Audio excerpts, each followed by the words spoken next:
Ladies and gentlemen and variations thereof, welcome to the Selectives Lorecast, a casual Elder Scrolls podcast. Today we're talking about Finaster. Just Finaster. I mean, when do we ever talk about just one thing? I mean, we'll talk about a lot of stuff. But we're going to start with Finaster. How's that? My name is Rotten Deadeye, and with me today are... I'm James, also known as Aramithius. I'm Andrew, also known as the White Guar. And I am Felix, also known as Banu Hana Masaishi. I've just drank the last of my green tea, and we're ready to go. Okay, I'm going to eat my Cheetos then. Great. So wait for y'all to screw up, and then I'll like jump in and say, actually. Do it really close to the microphone so we get like an ASMR thing. No. No, don't. No place. So the Lore Dog is up, and Finaster, for anybody who hasn't heard of him, look, if you've played Oblivion, or even for that matter really Morrowind and Skyrim, you may have never, like, unless you read a lot, you may have never heard of Finaster, because he does not play a major role in those games. And the reason why is because he's mostly worshipped by the Altmer and slightly worshipped by the Bretons as a cultural hero, but also as a god? Question marks. That's something we're going to talk about. And his main contribution to Altmer culture, or to the Altmer in general, is supposedly that he was able to teach the Altmer to extend their lives 100 more years by simply shortening their stride. And if that sounds symbolic or metaphorical to you, then yeah, it probably is. But we're going to go both ways on that. And the first thing we need to do, I think, is to tackle that. How does the length of an elf's stride work into their lifespan, do you think? Well, what are feet symbolic of? Mm-hmm. Depends on the culture, but keep going. Well, yeah. So we know that in some cultures, the feet have a sexual connotation, specifically in that they represent the genitals. Why the feet, I couldn't possibly tell you. But there is that connection. So if we think of that in terms of the stride, how they are using their feet, maybe how they are reproducing, maybe in certain periods or something, that it, something about that they adapted to it. I mean, that's really the only metaphor I can really think of. Otherwise, it sounds a lot like your typical, not a creation myth, but one of those myths that just kind of explains something. What's that? I think there's an old Swahili myth about how the leopard got his spots, and it was some trickster god or something. He had dipped his fingers in paint like this, and he had done that to a cheetah or a leopard or whatever it was. You better scratch that dog's head. You just there you go. And so, I mean, it could just be one of those myths that this is how the leopard got his spots. Here's how we got our long lives. I don't know. It's almost whimsical. It's almost playful in a way. If you think about it, it's not like the creation of the Silmarils or something. So if I can jump in on this,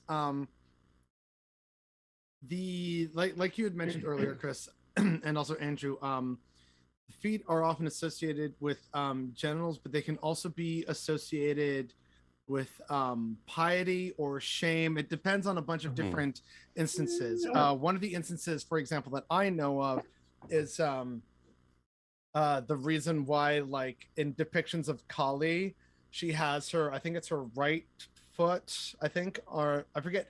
There's different symbolism between each foot and whether it represents like left-handed path or right-handed path of like certain aspects of power and energy. But she's got a foot on her husband who is underfoot. And her tongue is out in embarrassment or shame for like, oh, what have I done? I've like put, this dirty part of my body on my pure divine husband. And the reason why that is like, it's less so a thing now, but in the past, a form of showing embarrassment in particularly southern India was to stick your tongue out like that, to be like, it's like, I'm so embarrassed, or like that was the way it was done. See also ancient Indian emoticons in, like, 200 BC chat applications. Yeah. Mm-hmm. Yeah, they all had the tongue. Of course, as back when they actually had like tech and Wi-Fi long before. It's all because they created the concept of the number 0 and then exported it westward. Yeah, absolutely. But with that in mind, right, it's like there's different interpretations of feet and everything. However, in terms of applying it to an Elder Scrolls worldview, I see that as Finaster basically teaching more or less. It adds to the mythos of the Elnathay versus the wandering Elnathay. The wandering Elnathay became men because they were walking around, taking big strides because they got more of the world to see. And Finaster's like, hey, if you, my fellow spirits, want to live longer, just stop taking so many strides. Right. Stop taking so many walks. And that's not even getting into walking at strange angles, which I will come back to later. But okay, now's good. not the time for that. I just think within the context of the Elder Scrolls universe, Finaster serves as that cultural and, like, quotations, mythical sort of reinforcement of the idea of the Elnathay and the wandering Elnathay, and why the elves were like not the wandering Elnathay, because they weren't wandering around with bigger strides, and that allowed them to live longer. I'm so glad you mentioned the wandering Elnathay. This is why I'm here. Yes. I was going to say that if the difference between the wandering Elnathay and the Elnathay, in other words, the difference between elves, not elves, and elves, is as a wandering Elnathay went out fucking wandering, A+ content here, then shortening your stride would mean that you wander less. Yes. And therefore you stray less from the Altmer path, or from the path of the Elnathay, or from the proximity of the Elnathay, and therefore you live longer. The first knee-jerk reaction I had to this was that everybody has a fixed distance that they have to travel in life, air quotes travel symbolically, and that shortening your stride means that you take longer to cover that distance. So it's a little bit like you can fold into that a stop and smell the roses kind of idea. But I would actually suggest that if that is the case, then you don't actually really need to read that much into this, and that it's, it is very much a very simple kind of symbolic, or a very simple metaphor, which is, just don't walk your destiny as quickly and you'll live longer, and because you take shorter strides. I think it's entirely possible that the original authors, whoever that, it might have been MK, because a lot of this stuff is showing up in Varieties of Faith, which he wrote. Yep. So it might have been MK's idea. It probably was MK's idea, because this is also the same guy who came up with the idea of cutting off Nerevar's feet in order to save his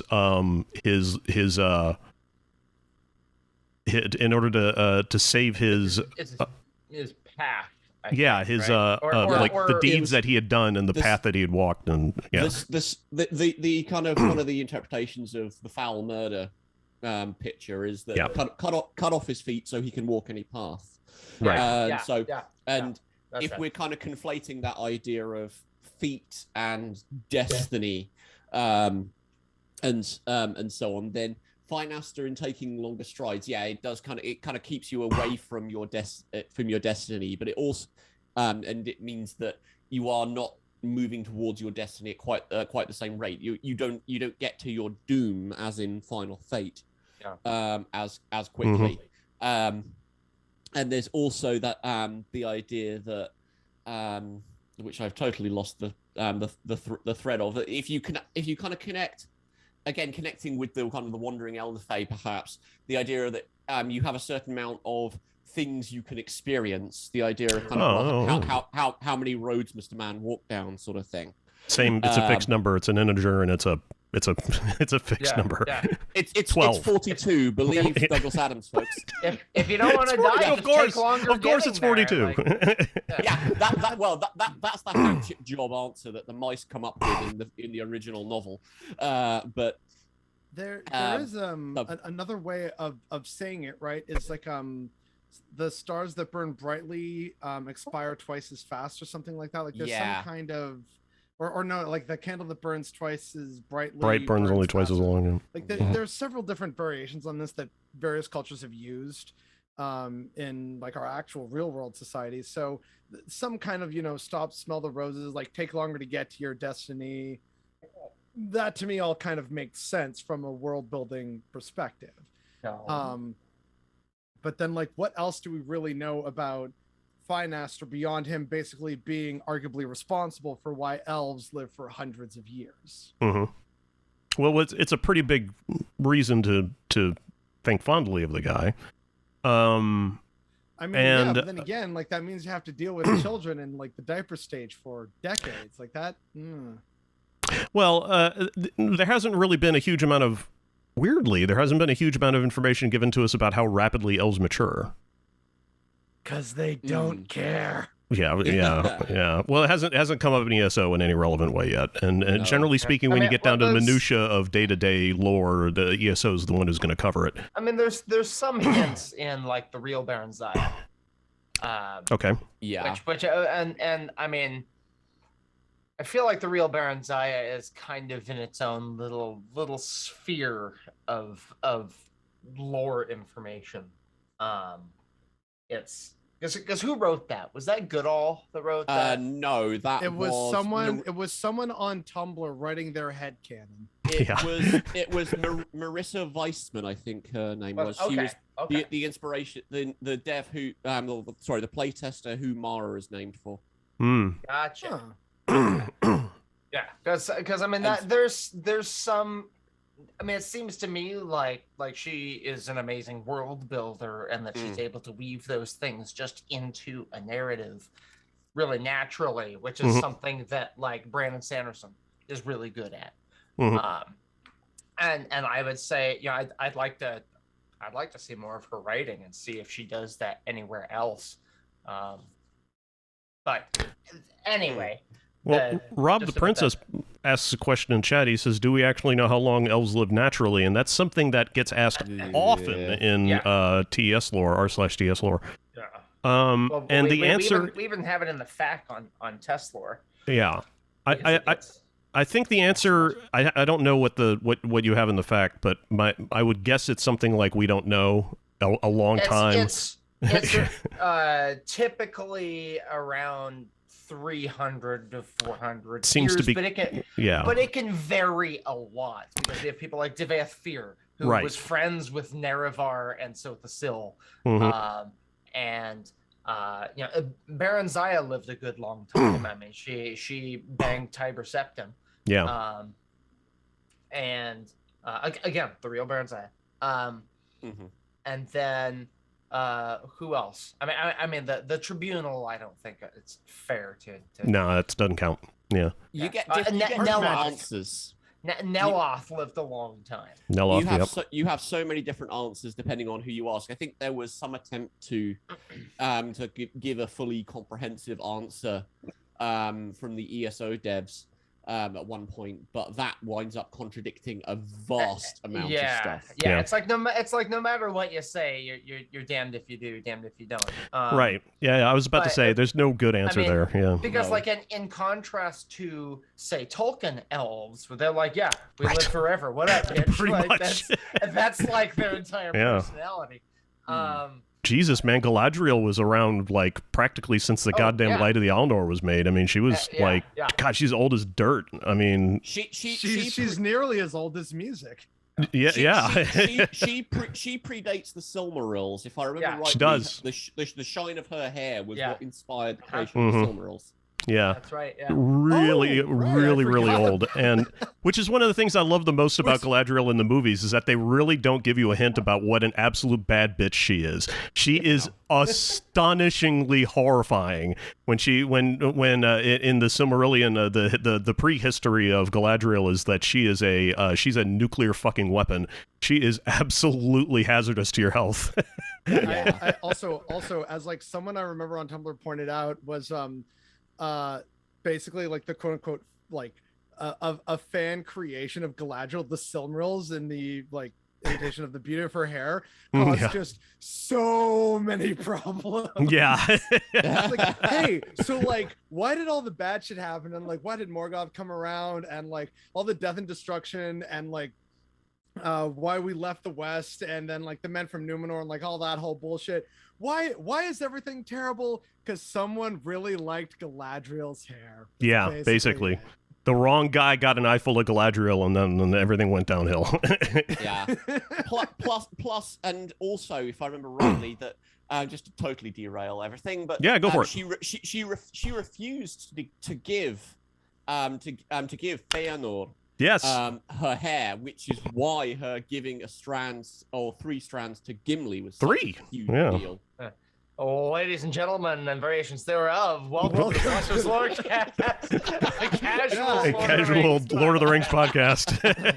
just letting y'all know, if Elder Scrolls ever stops making bank for us, we're just gonna go full Lord of the Rings. It's not making bank for us now, so. I'm catching up on the sub count, boys. Yeah, right. Yeah, don't forget to hit the LB on my YT and ring that bell for alerts on when I go live. Jesus. You know what? The important thing is we're here having fun and also theoretically talking about Finaster. Yeah. Although one thing I do want to bring up, just to contrast the whole idea, the idea of kind of taking things easy is kind of, I think, what we're getting at for kind of taking the shorter strides. Just don't exert yourself. But ESO was almost going to go against that. Looking at some of the older main quest dialogue for ESO, but back when the vestige was called the Numinous. Just to date this for you. That is old. Yeah.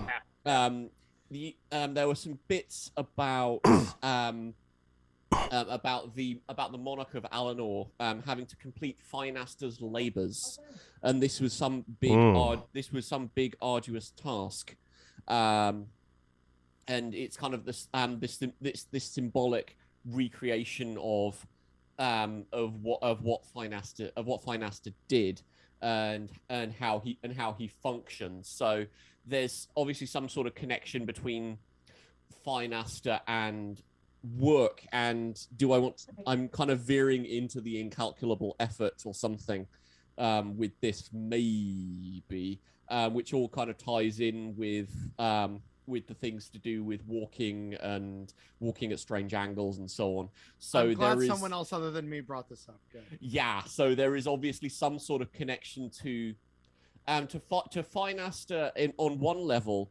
is someone to emulate and someone connected to royalty, and make of that all of you will. I mean, this is going up in some kind of big bailiwick of ascension stuff, in some way, shape, or form.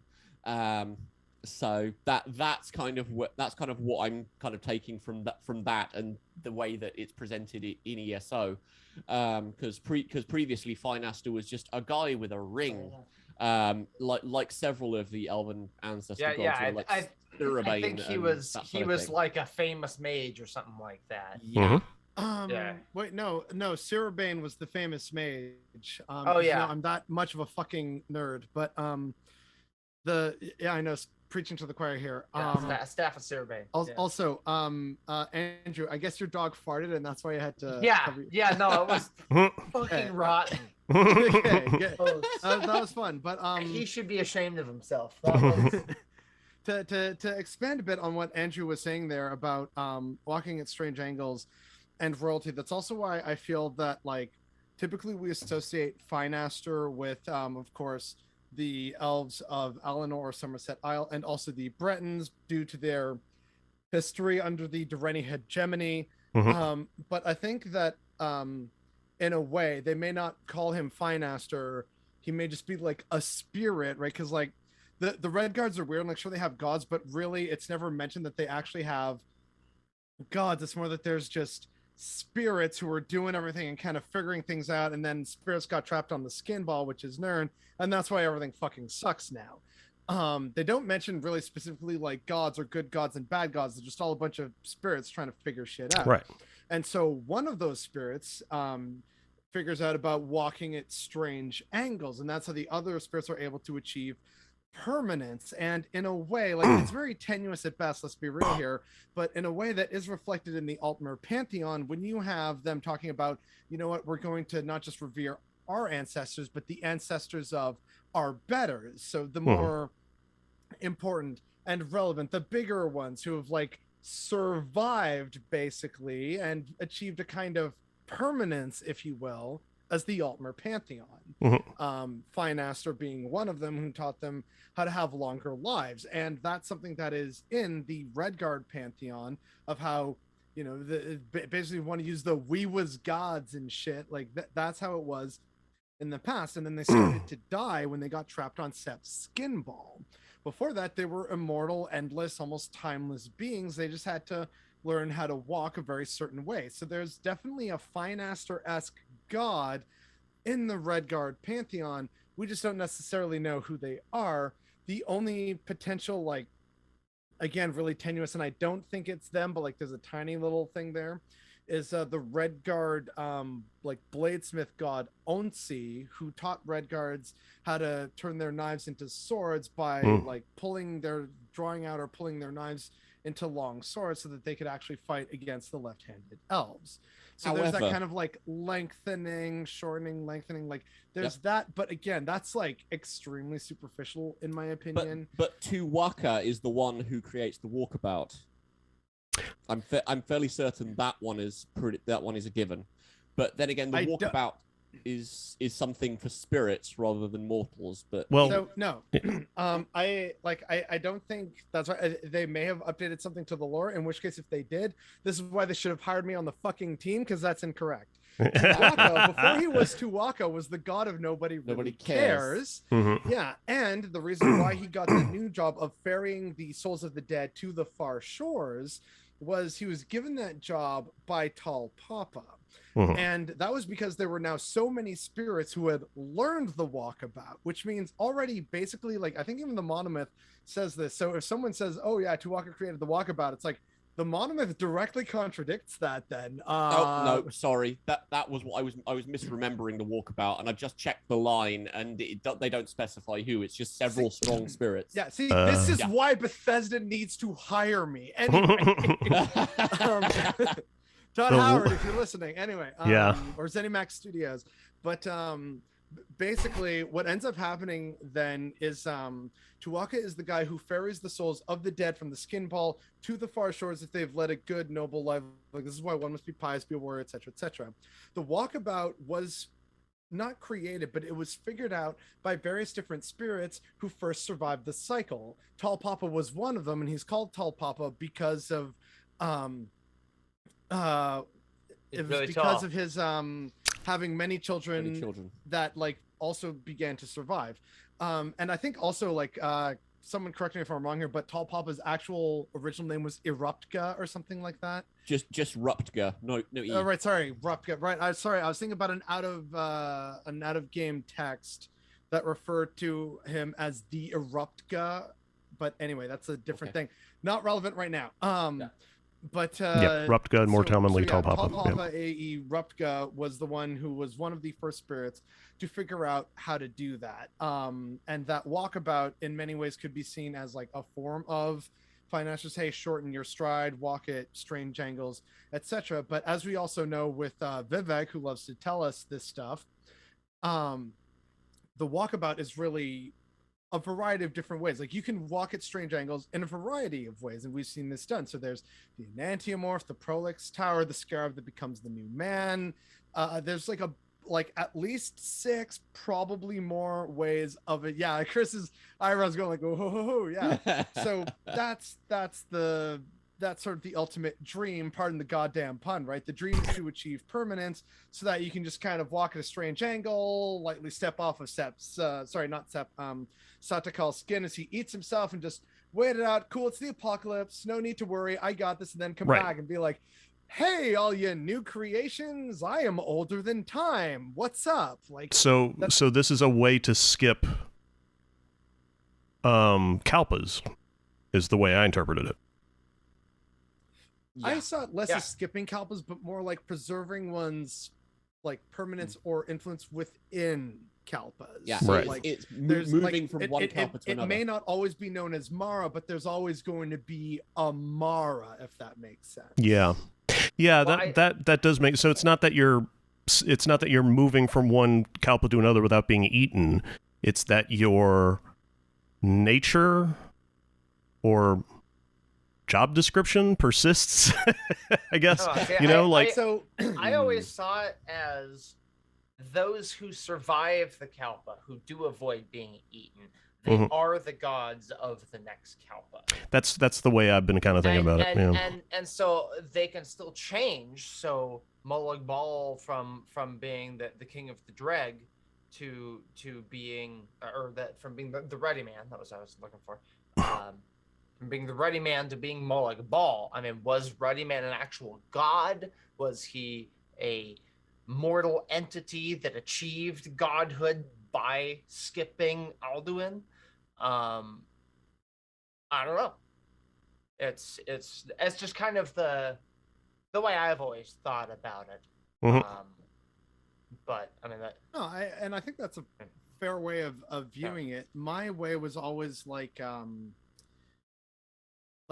the Far Shores is less a physical place, more so than an aspect of ideology. So the Far Shores serve as a good metaphor because they're the Far Shores. They sit at the edge of the sea, AE water, AE memory. So you know, basically you're not just a memory, you're something beyond that, right? And I also saw it as like a place, right? Because even again in Satakal, the World Skin, they mention how this practice, so like the practice of the Walkabout became so easy for so many spirits that it became a place, which was the Far Shores. But I think that that's a deliberate kind of way of trying to frame an unknowable, like 4-dimensional object for 3-dimensional creatures to understand. And the way I've interpreted that is that it's more like a place, as in, say, a place on the podium, right? So someone came in first place, which in a way is kind of a physical position, but also not, if that kind of makes sense. So there's like a place mentally for certain ideas, not necessarily a entirely real, tangible location, as it were. Like a place can also be an idea, and so you this can still be part of the winners club while being not on the podium, sort of thing. And so, like, you know, I know there's like a similar thing in Buddhism. I just can't remember what it is right now because I haven't really delved into Buddhism in years. But like that for me is how I've kind of seen it, that the practice became so easy for a bunch of spirits that the act of the practice became the place itself, which is the Far Shores outside of memory, because Satak or Satakal can only ever get as far as biting its own heart. It can't bite its own head and kill memory, water, things like that. It can only ever kill the heart and the love that created the various different worlds.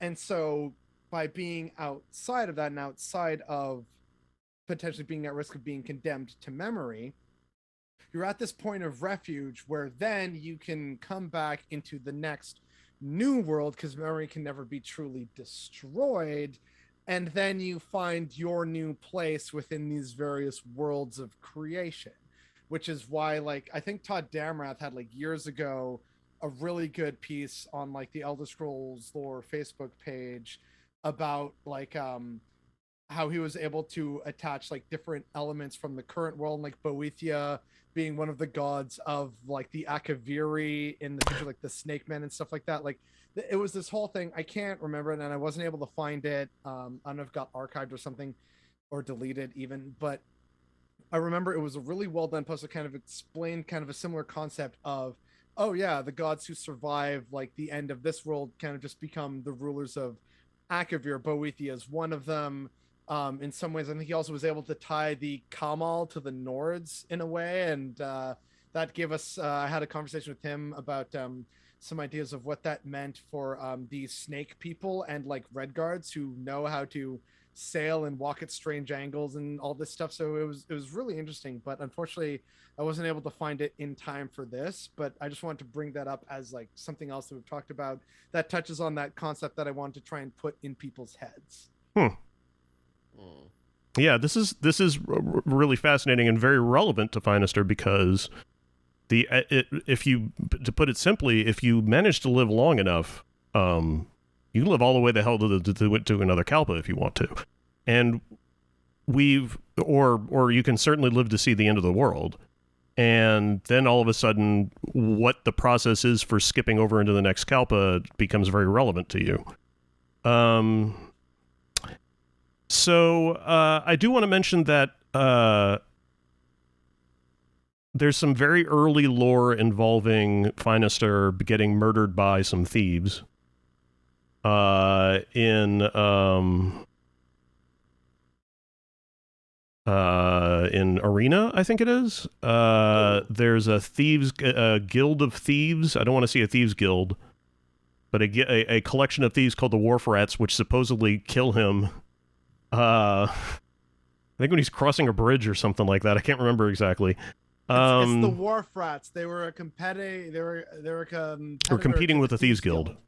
Yeah, and I think there's some lore from them that shows up in ESO is what I'm kind of getting, because the guys who work at ESO are not above plumbing the depths of Arena lore. Oh yeah. They'll dig as deep as they got to get. Good for them. Yeah, it's better than me. Okay, yeah, he was. Apparently, this is a rumor that some barkeeps were passing around, so it's not like a hugely reliable thing. It's about finding the ring. Yeah, it's relevant to finding the ring. Is that you have to find where he was buried, and that's where all this starts. Okay.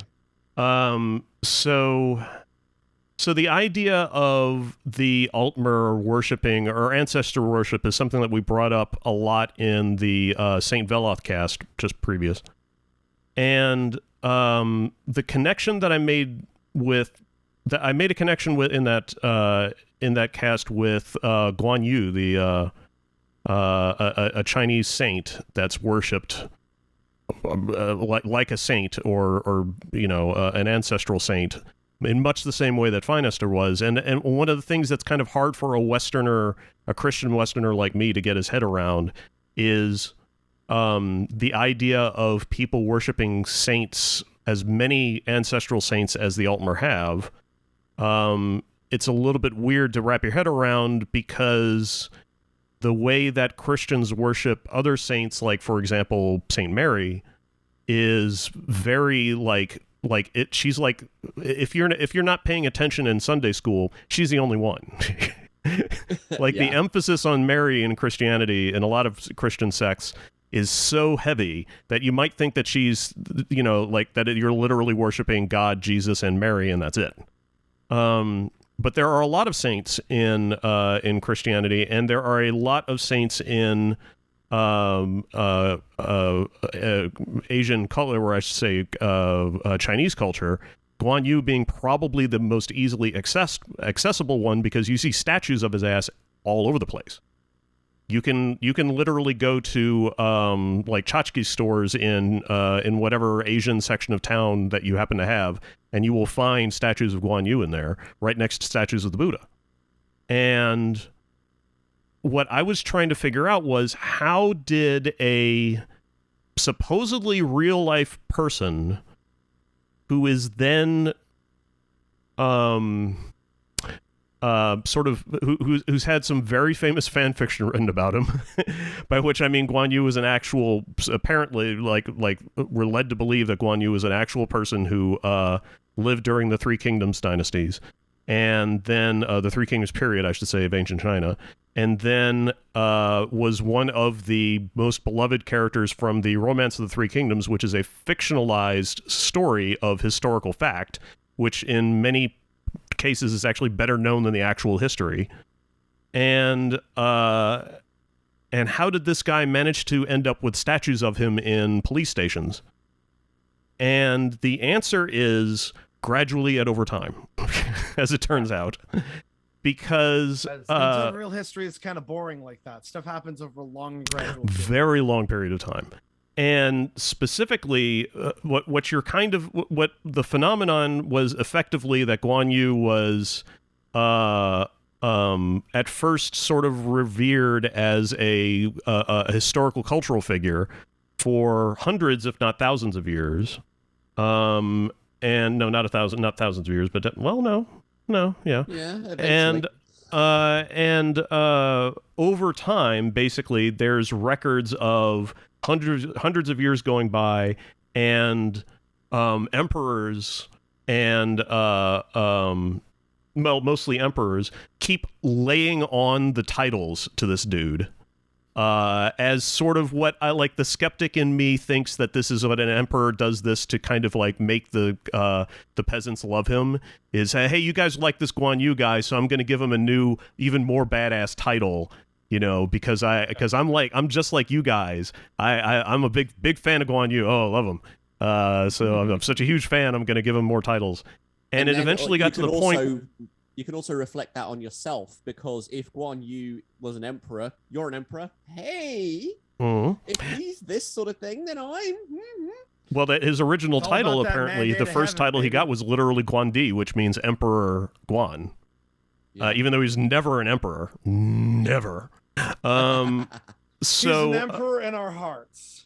Well, eventually it got to the point where about the mid-19th century, he was being referred to as Guan, the holy great deity, god of war, manifesting benevolence, bravery, and prestige, protector of the country and defender of the people, proud and honest supporter of peace and reconciliation, promoter of mortality, loyalty, and righteousness. That is definitely a mouthful. Try saying that 5 times fast. Right, it's a good one. And somewhere around the mid-19th century, they shortened it to the Saint of War. Which will fit on a T-shirt. just a little off the top there. Yeah. They'll fit on. But what's interesting in the Wikipedia article I'm reading is this also puts him at exactly the same level as Confucius, who's called the Saint of Culture. So I'm curious then, because like the main Chinese war dude that I've known about is Sun Tzu, because he wrote The Art of War. Oh, Sun Tzu wrote The Art of War. Guan Yu represented. He was like the embodiment of honor and duty and wushu, of war art. Like to grossly oversimplify the Chinese version of Bushido.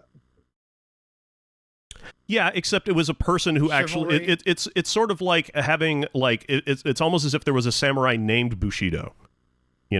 Like he not only was he the exemplary the example of the ultimate in Bushido, but he was also astonishingly good at fighting.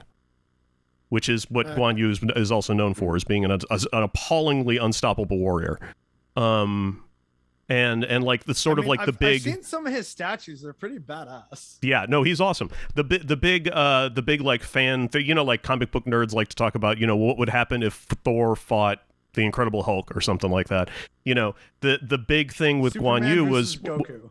What would have happened if Guan Yu had 1v1'd Lu Bu, which is the other unstoppable force in the Romance of the Three Kingdoms, and that fight, to the best of my knowledge, never actually happens, but it's something that a lot of people like to speculate about. Anyway, so this is sort of like the Baka. This is sort of the like the kind of history that you can get with ancestral worship in some cultures, and could be the case with Finaster, where Finaster may or may not, in his actual lifetime, may or may not have actually contributed a gigantic thing, to Altmer culture, But over time, as history starts to, as time starts to blur the specifics of history, things are attributed to Finaster, and before you know it, you've got statues of Finaster in Altmer police stations. Is what I'm getting at. Yeah, and it would have happened fairly early on though as well, because the Bretons also revere Finaster, which means that the Direni took it with them when they left. Right. So you say fairly early on. We're still talking about the Merethic era, which is around about that, or early first year. Yeah. Or early first era. Yeah, very very long amount of time is what we're talking about. So and in fact, there's a rough equivalency here of like thousands of years, where Guan Yu becomes elevated to this saint stature at the same time, in the same time frame. Now, history doesn't seem to have the same problem in Elder Scrolls, which is that we have here in the real world. I mean, maybe with the, there's an argument to be made about the Imperial Pantheon being represented for the Nords in Skyrim. That's just it was over the course of 200 years, religion can easily overtake a population. You've got a few generations in there for it. That's pretty gradual, and I always kind of compare that to how Buddhism came to Japan. It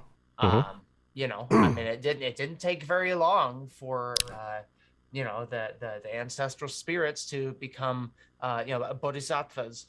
And I think that applies to China as well. Dunmer Stains Baka, that's an excellent in Hinduism, they basically negate Buddhism by saying that the Buddha was just another avatar of Vishnu. It's like, we know there's just another one. This is totally a surprise. It's a surprise avatar of Vishnu.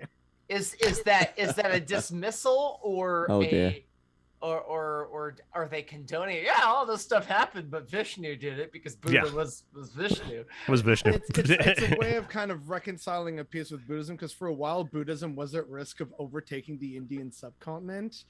And the Hindu Brahmin caste at the time was very much against that. So they got their shit together. They organized and worked with the actual ruling class, the Kshatriyas, to help reinforce like good old traditional Hindu beliefs in India. And so Buddhism began to fade away. And one of the ways that they did this was, look, I know everyone's loving the Buddha, but really that's just another avatar of Vishnu, baby. See, it's all Hinduism. It's all good. What's that meme where the two people was like, hey, look what I made. I made this. What I'm waiting for, and maybe it already exists, but what I'm waiting for is someone in India to say that Jesus was an avatar of Vishnu. I want to see. It would not surprise me. Like that would be amazing. Not again, like not. I want to be clear. I'm not throwing shade or anything here, but I just think that would be very fun to see. And that was just like a historical tidbit about like, oh yeah, no, the Buddha's actually an avatar of Vishnu. That's how they square that circle.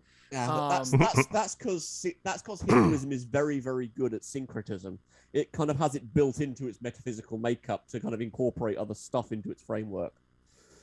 So I mean, it can be. At other times, it's quite rigid. But again, that's a whole ass different topic for another day. That even I, being like the quote unquote Hinduism expert on this show, am still not equipped to handle, because my experience is only very much like secondhand through like extended Indian family and my time in India and growing up and reading like the Mahabharata and like some other stuff.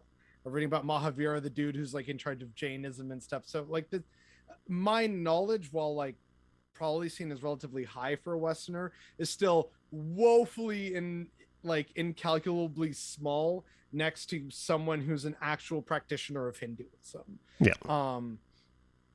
Which is why who knows, if we ever get like someone on here who's actually Hindu, they're gonna say Felix needs to shut the fuck up, he doesn't know what he's talking about.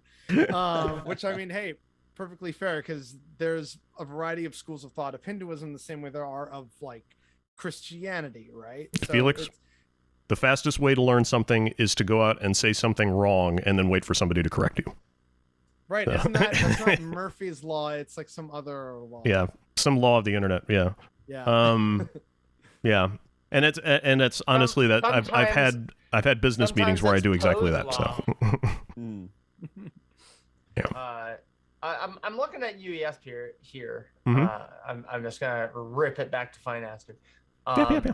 There's some symbols of Finaster include copper boots fashioned in his canonical style, which makes sense, and charms with blessings carved into sharp goblin teeth. That strikes me as interesting. What's the source on that? That's very weird. Okay. So it comes from ESO. A goblin tooth talisman is a piece of contraband you can steal. Yep. And what's it called? Goblin tooth. Goblin tooth talisman. This charm, dedicated to Finaster, has blessings of safe passage carved into a dozen sharp goblin teeth. Oh, of course. Yeah. That makes total sense. Safe passage. If he's associated with walking, he's associated with voyages. Right. In general, yeah. Sure, but my question... Kind of like a St. Christopher sort of thing. My question is, why goblin teeth? Why not, goblin are dangerous? Why not ivory or... Because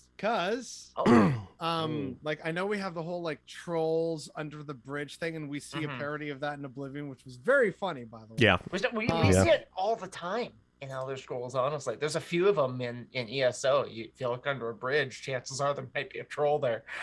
Oh wow, okay. See, I need to play ESO, and I have it now. Anyway, but like the reason why with goblins is like there's some relations between goblins, orcs, that sort of group of people. It's not perfect, but like I know that there are some who mix it up, including the red guards, because I guess red guards will race against green-skinned people. It's like goblins, orcs, same diff.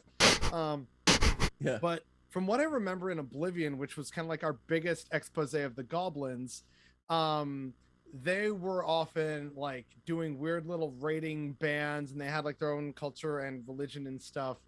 And you would go into many a cave in Oblivion and find like goblins up the wazoo. So if you're traveling and you're trying to seek shelter out in the passage, like out in the wild somewhere, and you see like a cave, you're probably going to go into it. Like we even have like other quests about like, oh, we sought shelter in this cave for whatever reason, and then the spiders killed us. Oh my god. How could we have seen this? Where have we seen these 25 quests before? I know, right? But like that for me is like the goblin teeth either shows that you're one of them, and like, oh, we leave you alone now, goblin, or it's like they're like scared by like, shiny sharp goblin teeth, you are like the superior goblin, and then they won't attack you. Well, maybe it scares them away. Maybe. There is actually some kind of rough cognate to that, because which Felix you would know if you played ESO. in the first dungeon, pretty much the first dungeon you ever do, Fungal Grotto. The one with Biz, is that his name? BYZ? I can't remember, but something like that. But you basically wind up Fungal killing Grotto. the goblin. You wind up killing the Goblin King. Oh, Fungal Grotto. Okay. And after you kill the head of this goblin tribe, the goblins are all passive. They will follow you and do what you like. It's kind of, yes, you're the new alpha dog now.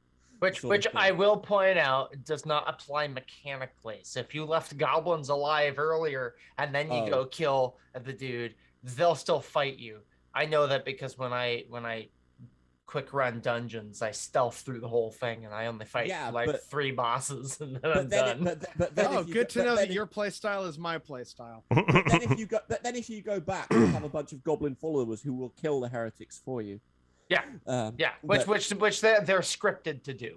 So it's just because you can't get through the door there until you beat that boss. So that's the only reason I fight him, is to open the damn door. There is that practical sense of you've beaten goblins, therefore goblins are going to be afraid of you, kind of as you say.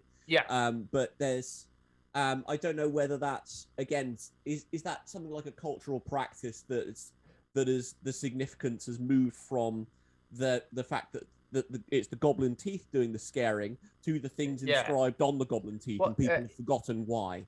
Well, I mean, I thought I'm having kind of in the same vein as a threatening sort of thing. I know in areas of Japan, where there are farmers and lots of Japanese macaques. I think it's macaques. I don't remember if those are the bigger ones or not. They will get into the crops and they'll eat the food, and they're really smart about timing when they show up, because these farmers will hire security and everything, but they found one of the most effective ways is once they catch one of them to basically publicly execute it. Jesus. So that all the other monkeys are like, oh shit, they mean business, and then they're less likely to come into your crops. I mean, it's barbaric, but it works. I do not. That's the official motto of Genghis Khan. Yeah. Pretty much.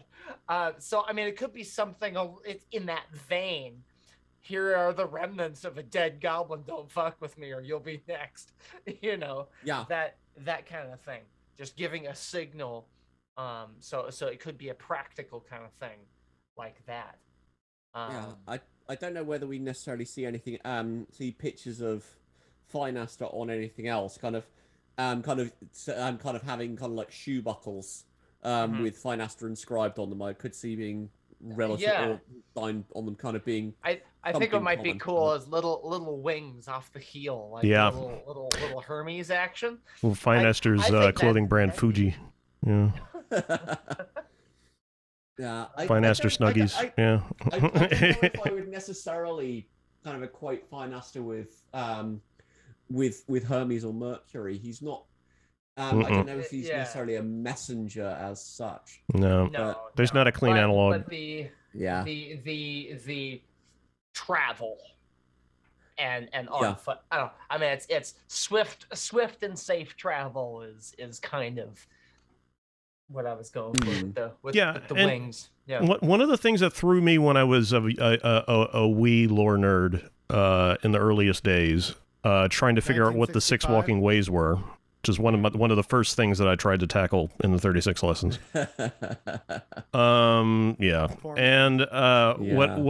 I remember like trying to figure out if Finaster's like shorter strides had anything to do with the walking ways, because I was really concerned with, well, I mean, it's all walking, right? I mean, that's like, that's like the same kind of, that's the same, like, kind of like metaphor. We're talking about like walking, and it's a walking way, and maybe this is like, a walking kind of thing.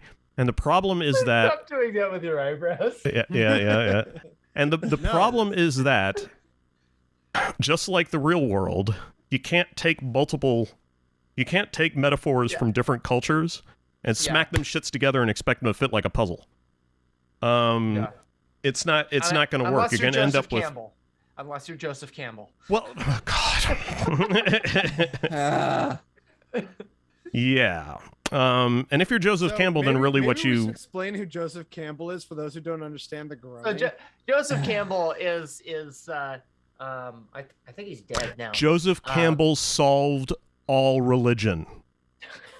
He did. I actually bought his book. He ended the schism between the various branches of Christianity.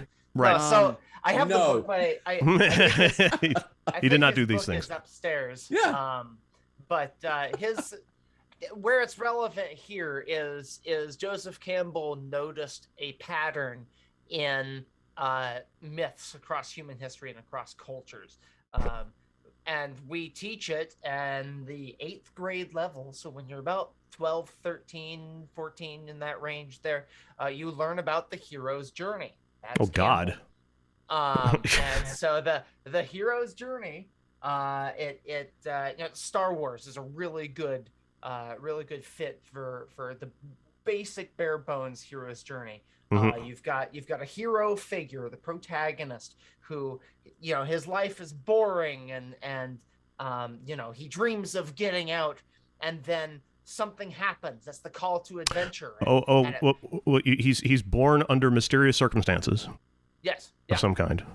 Yeah. Always. There's the first call to adventure, which he refuses. Yes. Or not necessarily refusing. It can also be a hesitance. Yeah. Well, right. Yeah. So like with Luke Skywalker's example, He said, "Oh well, what about Uncle Owen and Aunt Beru? Yeah, it's like, know, I can what take about you them?" as far as Tashi Station, but yeah. I got to go there to get some power converters. Yeah. Yeah. And finally there's the acceptance, and they go on the journey, and there's always not always, but there's a mentor figure, in this case Obi-Wan Kenobi, Wise man of some kind. And I mean there's this whole thing. I'd have to jump back into my curriculum to to lay out all the steps. Well, there's the training under the wise mentor. Yeah, you know. There's an encounter with evil. There's a exploration of the depths, which is like either a dark forest or underwater or some kind of threatening and dark and ominous place. That's sometimes a reflection of human fears. Right. There's also sometimes it's a descent into hell. There's the retrieval of the MacGuffin, which can be like a wonderful weapon or or something like that, but it's always supposed to result in the gaining of knowledge. Then there's the ascent from hell, where he returns from the dangerous place having survived by either just simply surviving or defeating the bad guy or something like that, and he ends up with the wisdom, which he then returns to his people and shares with them, and the wisdom makes everybody's better. The magic flight of craft beers. Oh yeah. Now the there magic are flight, the boon, there's the return, and then usually it starts back. And then it's supposed to be a cycle, so it then starts all over again, sometimes with a different character. Now the hero's son, the hero returns home, he starts a family. His son is thus destined to, finish the fight or whatever. Yeah, so common themes. Yeah, and then Iana just fucking dies. Yeah. So they have like so the hero's journey changes depending on when you're reading, when Campbell wrote whatever it is you're reading. But he refines it down to its barest bones as like this 6 or 7 step process, and he then, using this incredibly vague plot structure, applies it to basically every myth you can get your hands on, and conveniently ignores the ones that it doesn't fit. Yeah. And he essentially insinuates that he's discovered this great universal truth about humanity, which, I mean, arguably he could be right. I mean, that's not... Is it a huge... It's a theme. Yeah. It's a recurring theme. Right. Yeah. And it's not like some keystone to everything. Well, that's the thing, is that Campbell suggests that this is that this is a statement about what humans... what resonates with humans and what resonates with and the story, the aspects of stories that matter to us, which has a deeper meaning in some way, but he also fails to take into account a lot of Eastern mythology and a lot of Eastern culture and a lot of just other cultures that aren't white people. Yeah. Well, I can kind of explain this. So, like, what Joseph Campbell didn't realize, and it's something that like anthropologists have begun to realize, is there's a lot of common myths between the various like cultures and languages that are part of the Indo-European language family. Yes. So this is why the hero's journey fits really well with, for example, the Mahabharata or the Ramayana in India, of like, yes, he's a prince, he's just kind of chilling out, and then oh no, there's like court intrigue and he has to leave, and thus his journey begins. And then you also have like Baltic mythological myths, Greek myths of all their like Greek hero gods and demigods being called away because of like shit fuckery from Mount Olympus. Well, really, that's what it is, right? All right, and right back to Gilgamesh and all that sort of stuff. Yes. Yeah.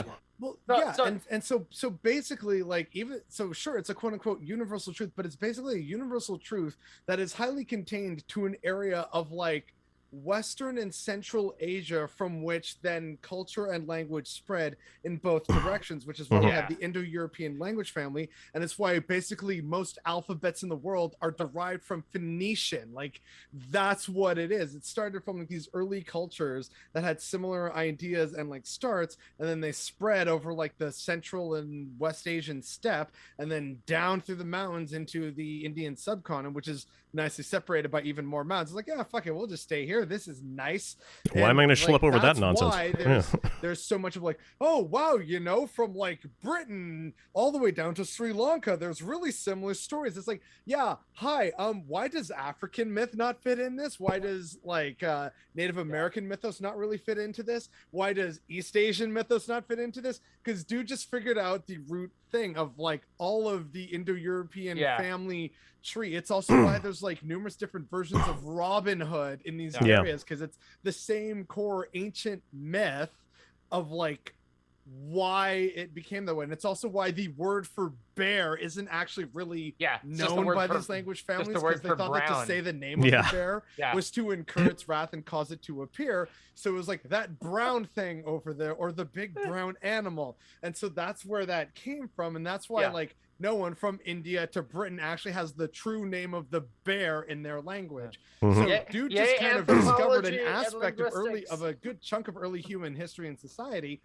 He did not discover a universal truth. It's the same reason why, sure, all the cultures on Earth can recognize, a bunch of the stars stick together. I wonder if there's any significance to that. But then what it is and what it represents, they put up in entirely different ways, and it's different things. Right. So it's the Little Dipper, or it's the Great Bear, or it's like the Starry Plow, right? Like it's all different things, but we recognize, oh yeah, those stars all stay in the same position in the sky. So that's culturally significant now. Yeah. But it's not a universal truth, other than the fact that there are stars in the sky that stay there. So to take what you're saying and condense it into an analogy here, what Joseph Campbell did is say, hey, check out how all these instruments sound really similar, but he's only looking at the string instruments. Yeah. The harp and the guitar and the lute and the, you know, he found that one a gukin, I think is what it's called in dulcimer. They're various. Like that, like the weird. Have you ever seen Kung Fu Hustle? And there's those two guys with the claws. The Guchin. The dagger flinging keyboard. Oh, that was a good song. Excuse me. That one. I almost bought one. Check out how all these instruments are really similar. I've discovered a truth. But my whole point of bringing that up is it's not 100% taking things from two cultures and mashing them together, but it is possible potentially to do that in some cases, which was the only I'm not sure that Finaster really fits into that though, because just kind of thinking about just kind of firstly kind of taking that analogy and thinking Finaster is quite explicitly one of those gods that kind of fits into the Moorish way of thinking and nothing else. There's no Nordic Finaster. Well, I mean, even in terms of exposure in a pantheon, I mean, maybe it's just that we haven't had a game set in Somerset, so it just hasn't. But like Finaster and Sirvain or Sirabane.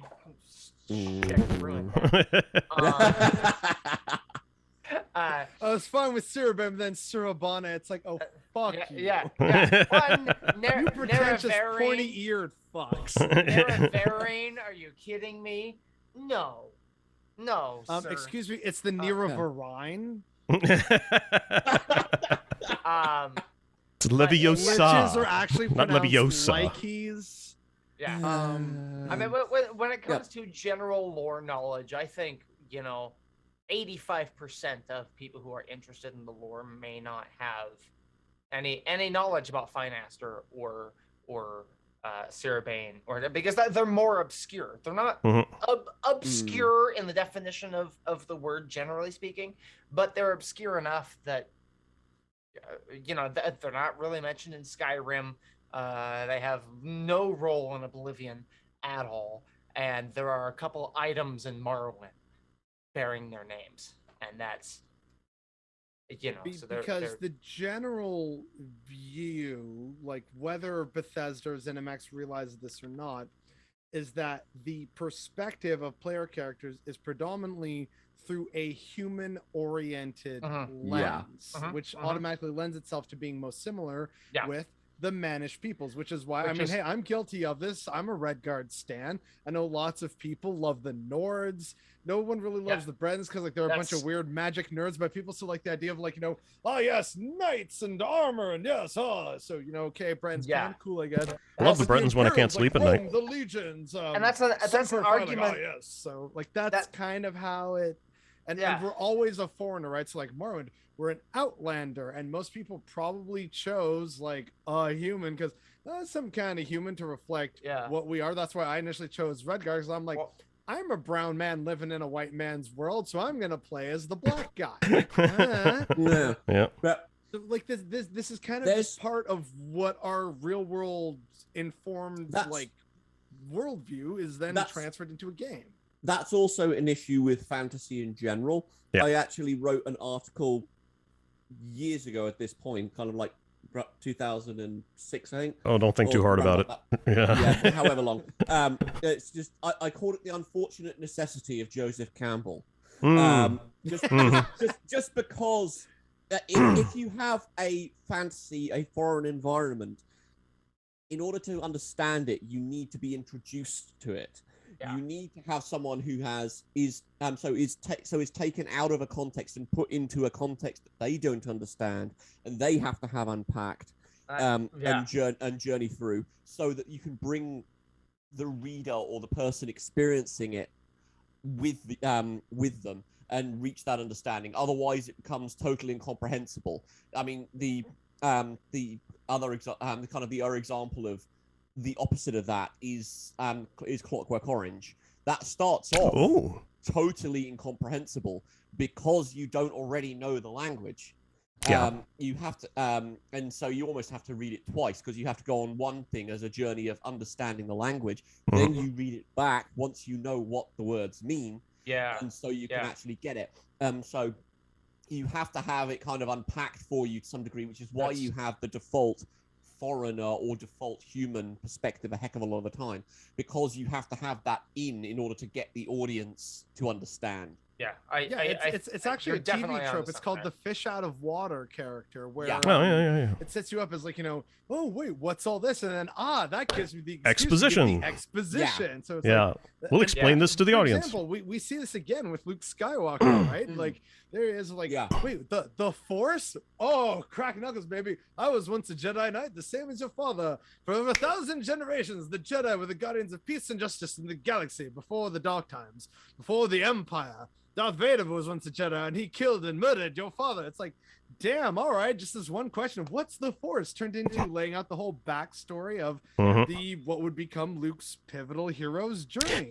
Right on screwing, as you know, so Bob. Many films and movies, right? It's also summed up with it's a cheap trick as well as film now to say, as you know, It's well, then why are you saying it if we already know it? But that's the cheap screenwriter's trick to do.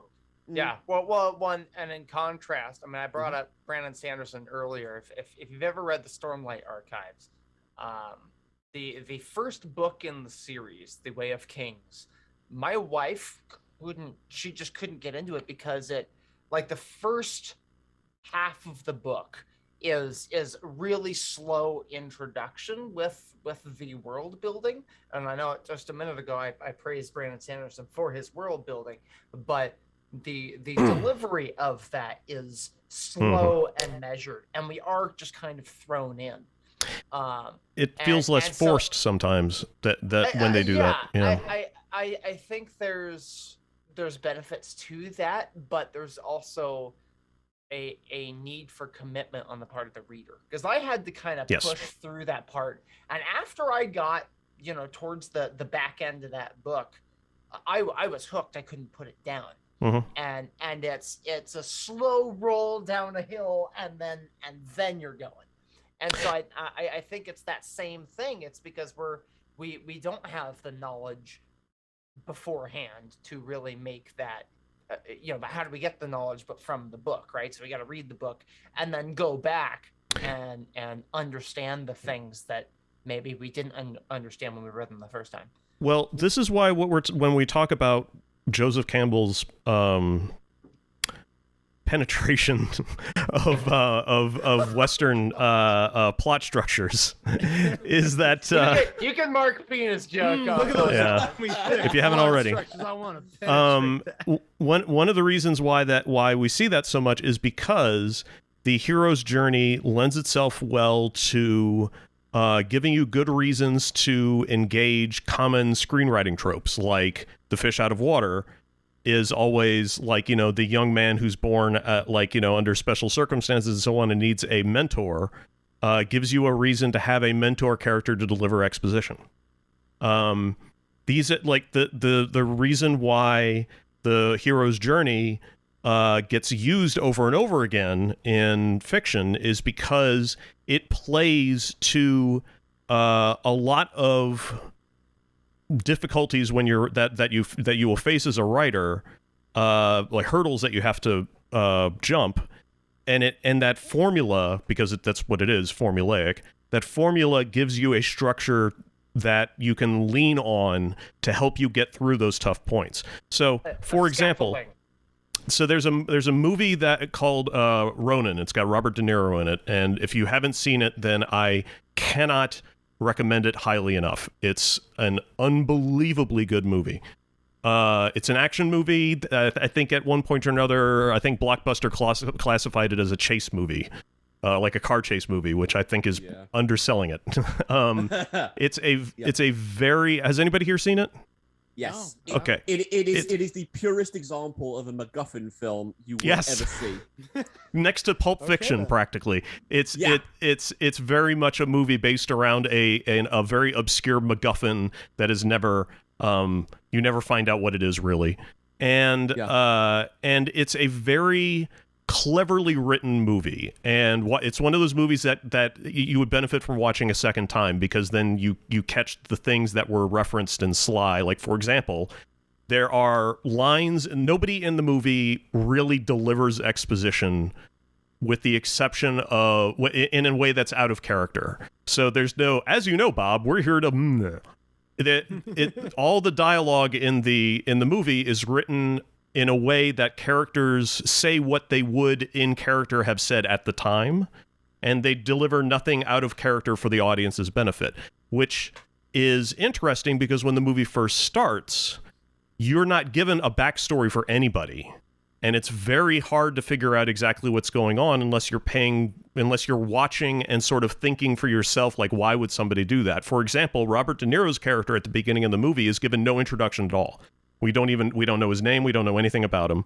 All we know is that he's casing a bar, or I think a coffee, like a cafe in France. I think it starts in France, and that's really all you know about his character, is that he's sneaking around looking at this building from lots of different angles before he walks in, and people are arriving and walking into the building, and there's no dialogue. It's just the camera following Robert De Niro around.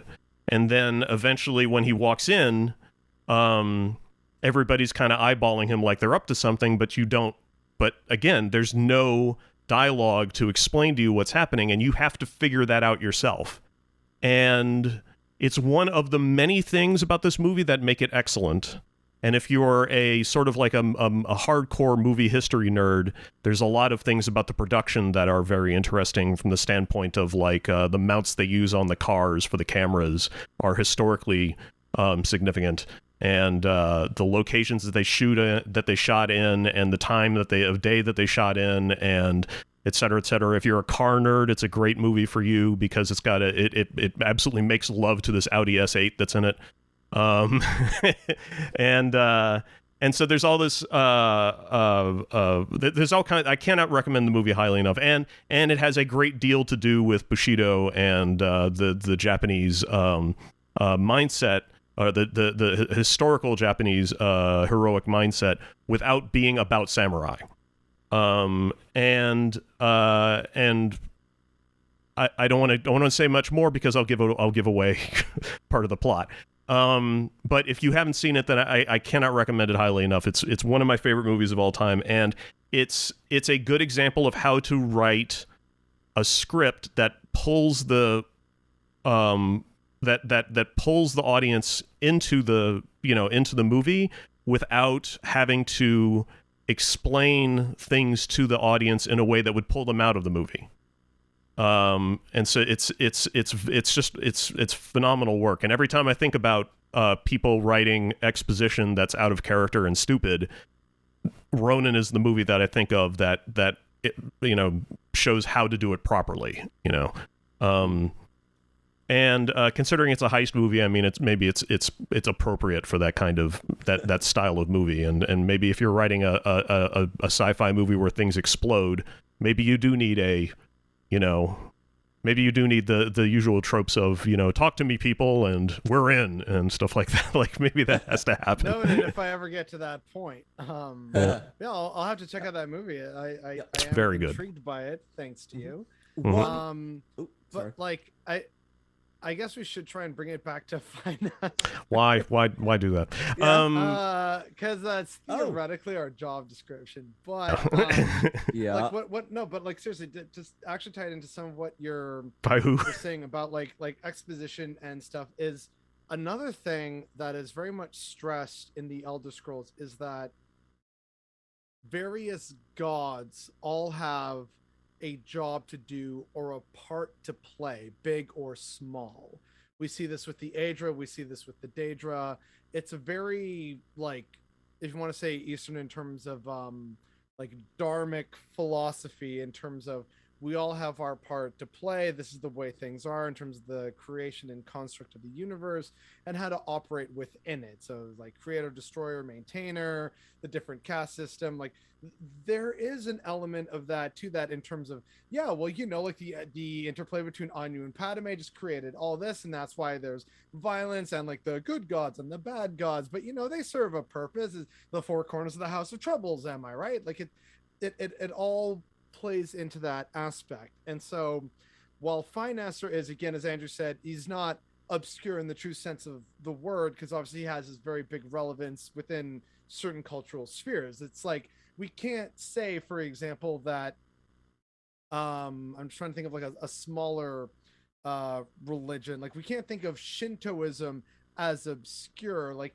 is it mainstream? No, but to a culture it's very much relevant and a part of their culture, and to them, like, yeah, I mean, of course we know about it, right? So, and it's something that we secondhandly know about because a lot of people are obsessed with Japan for a variety of reasons, some good and some terrible. And so what ends up happening, right, is like if you take all that information and that sort of worldview, then Finaster fills a very crucial role in terms of perhaps even beginning to set the difference between the Wandering Elnifey and the Elnifey, which in a way also just solidifies the further subgradients and divisions that unfortunately lead to a massive amount of bloodshed and a ton of terrible things, like the Kaimal Adabal, Red Mountain, the Heart of Lorkhan, the Numidium. Like there is so much shit that happens from what's basically a almost singular decision meant to, ostensibly to help. The purpose of Finaster and his, the stride, the walking, the path, the road to hell is paved with good intentions, as we see manifested with Finaster. So while he's not a, massive, major, important god, when you look at the bigger picture, he had a rather crucial role to play, even if by now it's not something most of us think about. Like even how we started this cast, right? Of like Finaster, yeah, who prepared notes? Like just about none of us, because there's not really a lot of notes to prepare. But he has a very clear, important place and role within the greater world of the Elder Scrolls. It's like, sure, you may not like, a certain part of like a housing development, but it's there for a reason. This certain angle bracket is holding up a crucial piece of infrastructure or something. Like it's all important, which I guess in a way is ultimately the point of this podcast, maybe even though we shitpost like 90% of the time, that's like ostensibly the goal in the message. Yeah, everything matters. Yeah. Mm-hmm. Yeah, I was just kind of wondering, just thinking about the whole hero's journey thing, was whether Finaster in any way discernibly breaks that, whether because Finaster isn't one of the eight, whatever the eight are, and didn't The cool really, kids club. yeah, didn't really do anything that's that we can tell you. As far as we know, he didn't go on this great quest to understand this new way of walking and all this, that, and the other. It was just he just figured it out, sort of thing. So I don't know whether, and thinking about that and Elven hero gods in general, like Surabane, and I want to see if there's another third one to make it sound neat, but I can't think of one. Yeah, okay, Xerxes will fit. They're all unconventional heroes, if they're heroes at all, in kind of the Campbell mold. So does that, what does reverence for those sorts of characters tell us about Moorish culture in general? I mean, there's a general revering of knowledge as such, because particularly if you're going to say Xerxes for writing everything down, for Surabane for developing the ring, and I mean, I suppose quashing the Slode is probably a big thing for him as well. But and then Finaster finding out a particular way to live, that means that you live for longer. I don't know if that means that he's kind of some sort of Moorish yoga god or something. I don't know. There's some sort of way of managing Finaster and yoga pants. Welcome to my hot yoga class. Yeah, kind of working out a way of being within yourself and carrying yourself that has, I don't know, I almost want to say metaphysical implications, but has spiritual implications as to how you interact with the world. I don't know whether it's necessarily something like the Sigics do with the way they interact with the 11 forces, because that's a totally different framework. Well, also aren't the Sigics actually like I forget what it is exactly, but aren't the Sigics because they rejected like a core Altmer tenet of like belief, and they're like, no, that's wrong. So like we're gonna fuck off to a little island in our gray robes and just do magic stuff. They wanted to carry on revering all ancestors as opposed to the select few. Okay, yes. So okay. To just like maybe not necessarily answer your question, James, but to provide like something resembling an answer. A response. Yeah, that's the word I'm looking for. Yes, I am tired. It's been a long day. But the idea is that like it's for the Altmer, right? So it's not just all Elven culture, but for the Altmer and then who they ended up influencing.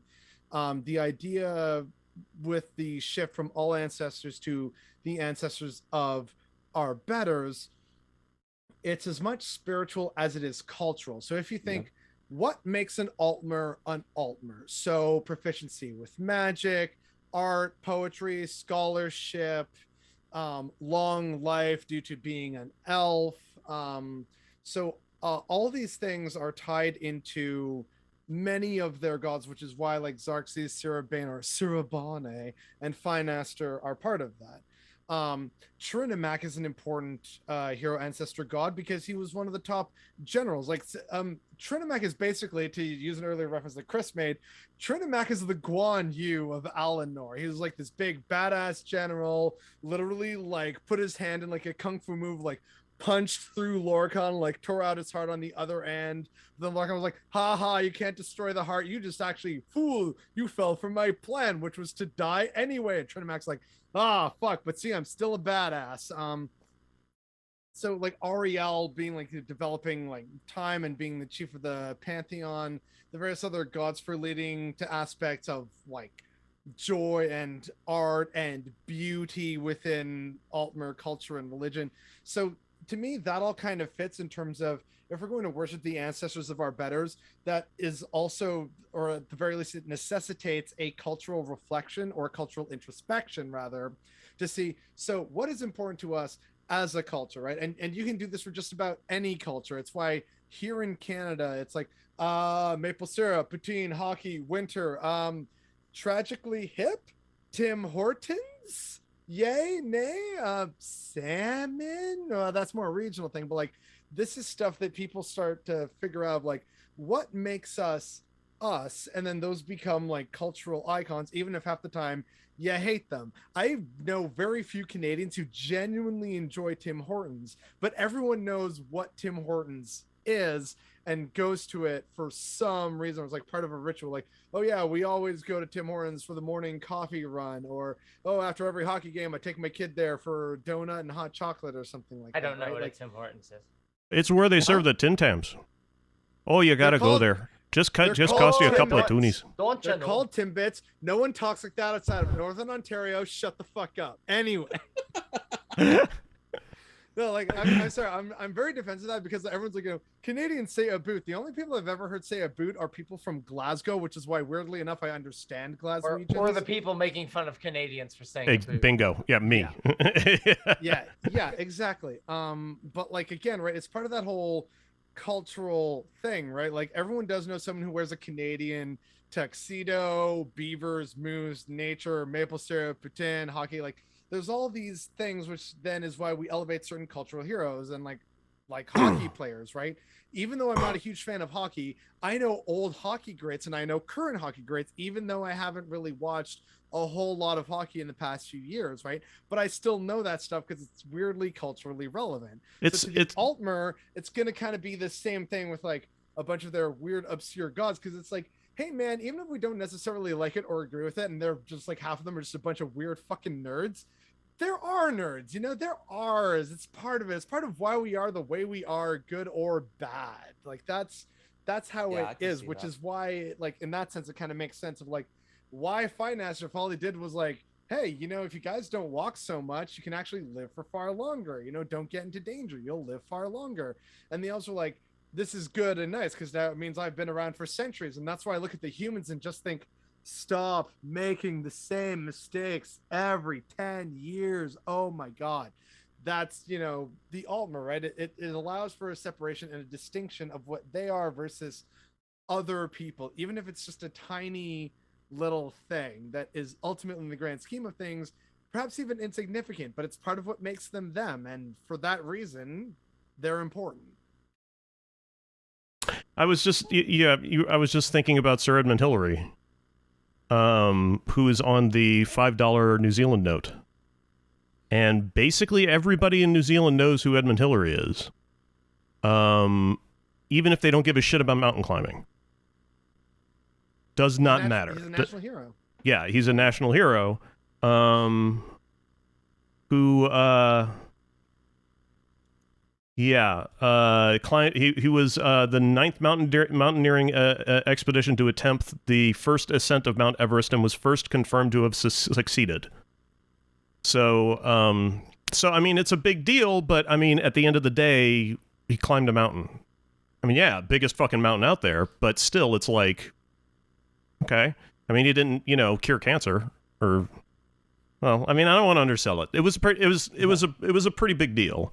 But the point I'm trying to get at here is that if you're like humans trying to like conquer their environment. Yeah, I still think the Sherpas did it better because they got there and they were carrying all the white dudes' stuff. Yeah, I mean that's certainly one of the things that a lot of like, but the nice thing about that is colonialism cast when. Well, I was gonna say the nice thing about that is, at least in the terms of Edmund Hillary, nobody who knows Edmund Hillary's name doesn't know Tenzing Norway, who is his Sherpa. So Edmund Hillary and Tenzing Norway are like this because and people will absolutely tell you, yeah, I mean, Edmund Hillary climbed Mount Everest. Well, he got carried up there by Tenzing Norway, and that's and so it's a big deal. Like, well, I mean, it's culturally a big deal in New Zealand and it's something that if you're a Kiwi, you know who this guy is. Again, even if you don't know shit about mountain climbing, you know that that Edmund Hillary climbed Mount Everest because he's one of us. You know, and it's like you were saying, Felix. You know things about like hockey players. You don't give a flying rat's ass about hockey. But another, actually, in the vein of Edmund Hillary, a better example would definitely be Terry Fox. Like, how many of you here in this cast, or even in chat, how many of you who aren't Canadian know about Terry Fox? What's his story? Exactly, right? But here it's like, oh, Terry Fox, Canadian hero, national icon. No one hates Terry Fox. Like, that's the one thing we can agree on from coast to coast. So to summarize, Terry Fox was a dude who had cancer, and he lost his leg because of it.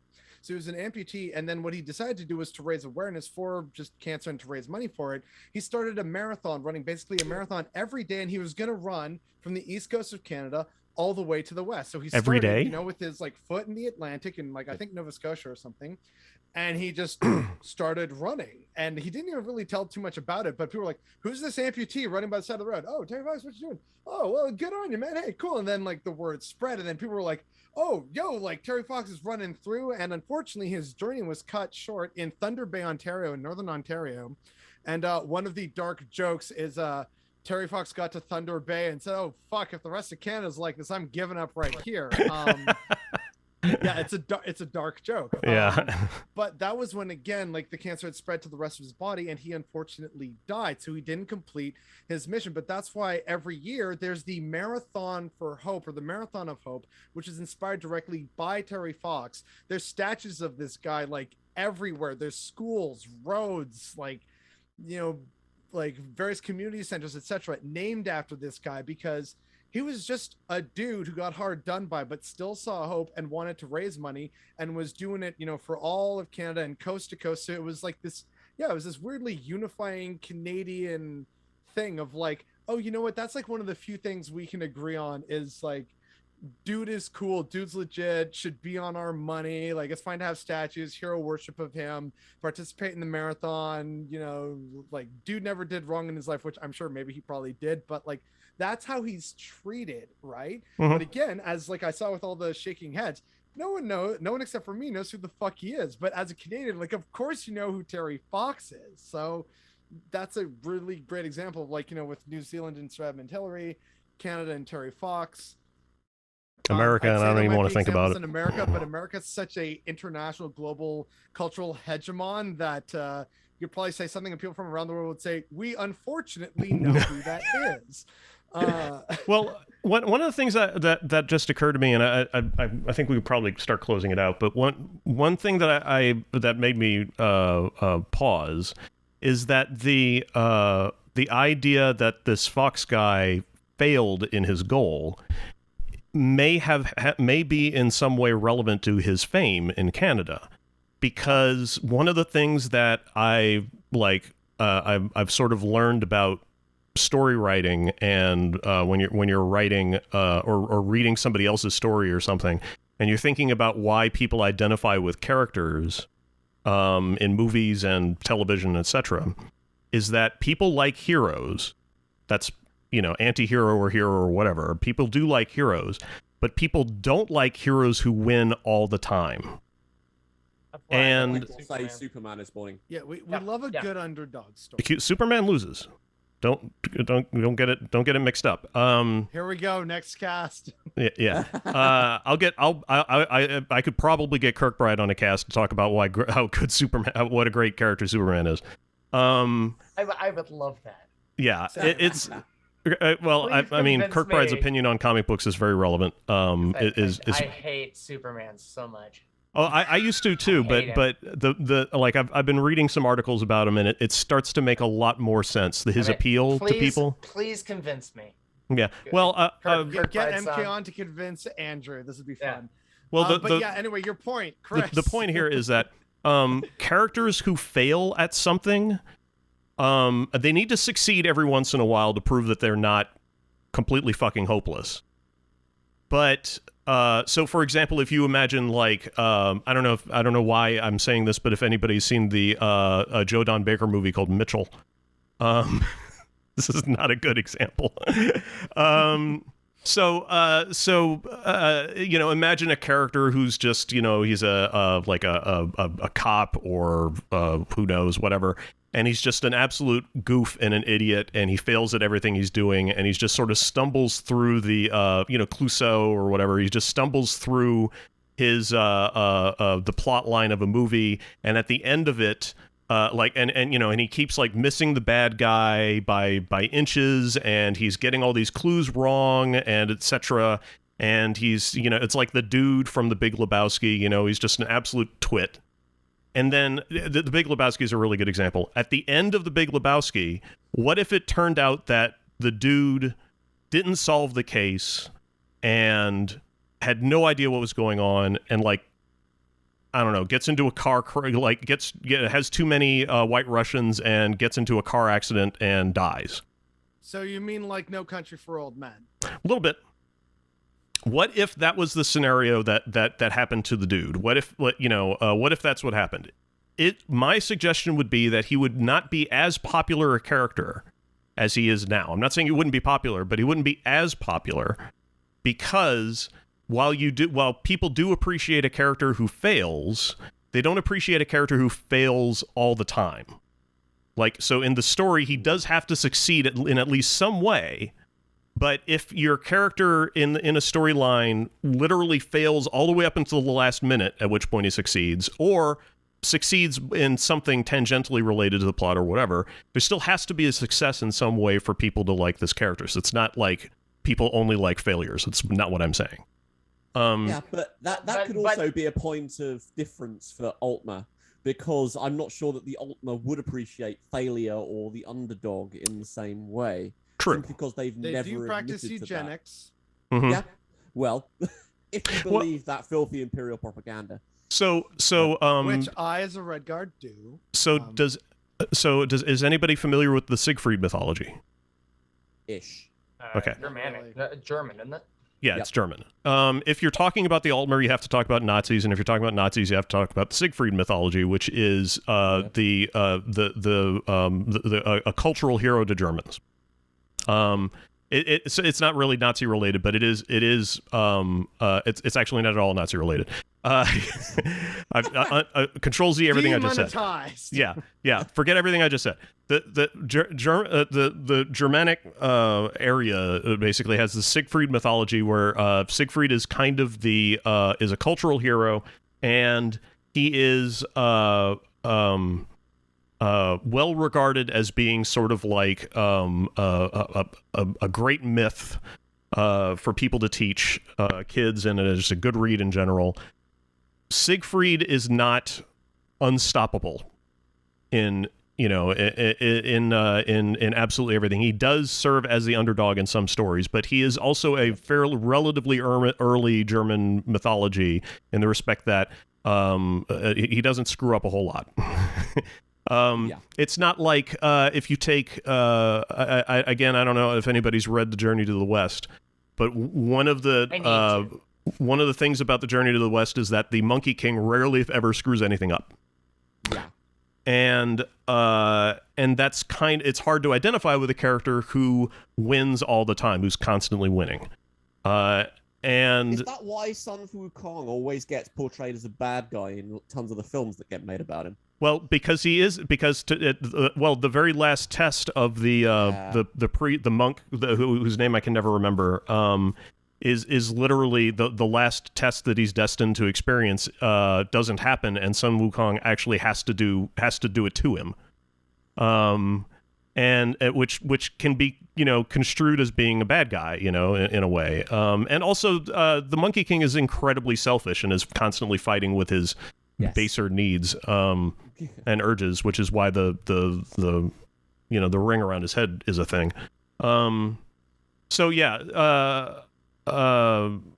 It's kind of understandable how sometimes the Monkey King can turn out to be the bad guy in some stories. In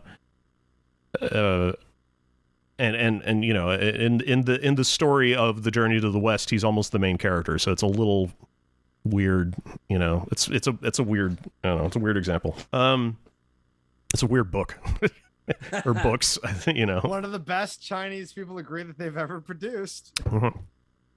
Tan Senzang. Okay, thank you. And that's kind of what one thing that I would like to see if we get to do our pie in the sky, like, you know, hey, wouldn't it be great if speculation that we do every once in a while on this podcast is to talk about what we'd like to see from ESO and other Elder Scrolls properties, is the idea of additional stories being told about the non-god, the saints of the Altmer, and getting more, you know, stories told about these characters. I cannot get enough of Trinimac, and I don't know if we've done a cast on him because we were told by Kirkbride to research the Mithraic Mysteries for Trinimac, and I still haven't found a good book. As a matter of fact, the majority of the books that I found about the Mithraic Mysteries are books that are basically saying there's not a whole lot. Like, yeah, there's basically one statue and that's it. I wrote a piece for the Telmore Independent Press about like the case for Talpapa's Trinimac that references this, but even mentions like it depends on which Mithra or Mithras we're talking about, because Mithra is the Persian god, Mithras is the Roman like cult deity. Mithras is the one we're talking about, and that one's definitely harder to piece apart. The closest thing is that there's astrological significance of like the slaying of the bull in like springtime, because that's when the sun passes through Tauros. The scorpion going for the bull's testicles, the constellation Scorpio going like testicles. Gotta have those testicles. Yep, like, big deal testicles. Yeah, like, so, you know, there's some stuff there, but it's just like, man, they're called mysteries for a goddamn reason, folks. Yeah. So we're still working on that, but the moment we get any kind of decent like information, if anybody knows any like decent information about the Mithraic Mysteries, please let us know. selectiveslorecast@gmail.com. This is an excuse to get Kirkbride back into Elder Scrolls. Like, dude, we tried, and like we don't know about the Mithraic Mysteries. Can you just come on and tell us about it? Senpai. Well, I've approached him about doing an episode, so we're knocking it around. We'll see. Okay. And I've got other than that, we are any day now. I'm just going to rebrand this fucking channel and switch it over to Memoswar. But but I need a technical question, an SEO question answered about from Twitch support, and I'm not finding it, so I got to open a ticket, I think. Anyway, I think that's going to wrap us up. Yeah, I think so. We've still got a hella long document of ideas of other things to do, so I'm going to go back to that and find something new.